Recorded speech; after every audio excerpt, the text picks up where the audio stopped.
काम गर्न भनेर घरबाट निक्लिँदा चाहिँ यस्तो भएर निक्लिन्छ भने अनि काम गरेर सकेपछि चाहिँ अनि घरतिर लाग्दाखेरि कस्तो हुन्छ भन्ने कुरा म हजुरहरूलाई देखाउने छु।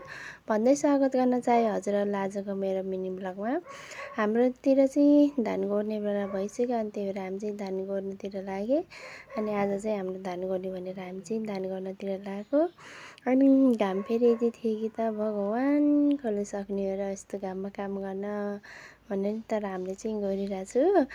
अनि यो चाहिँ खास गरी लास्टको भिडियो लगभग 3-4 दिन लाग्यो हामीलाई चाहिँ खेत गोड्नलाई चाहिँ। अनि मैले चाहिँ मिनी भ्लग बनाउन सकेन, त्यही भएर लास्टको भ्लग मात्रै बनाएँ, अरू भ्लग बनाएन। अनि हजुरहरूतिर चाहिँ खेत गरेर सकिनुभयो कि नै त्यो पनि भनिदिनु होला।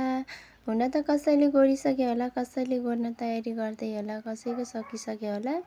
हाम्रो जस्तै हाम्रो पनि आजबाट चाहिँ सक्यो, त्यही भएर लास्टको मैले भिडियो बनाउँदैछु। हजुरहरूलाई जस्तो लाग्छ त्यस्तै कमेन्ट गरिदिनु होला भन्न चाहन्छु। अनि हामी चाहिँ लागे धान गोड्नतिर। अनि धान गरेर यस्तो घाम फेरि यस्तो थियो नि त। अनि त्यही भएर हामी चाहिँ अब सकेर अब घरतिर लागे। अनि घरतिर लाग्दाखेरि हाम्रो हालत यस्तो थियो, आउँदाखेरि कस्तो भएर आएको थियो, जाँदाखेरि यस्तो भएर जाँदैछ।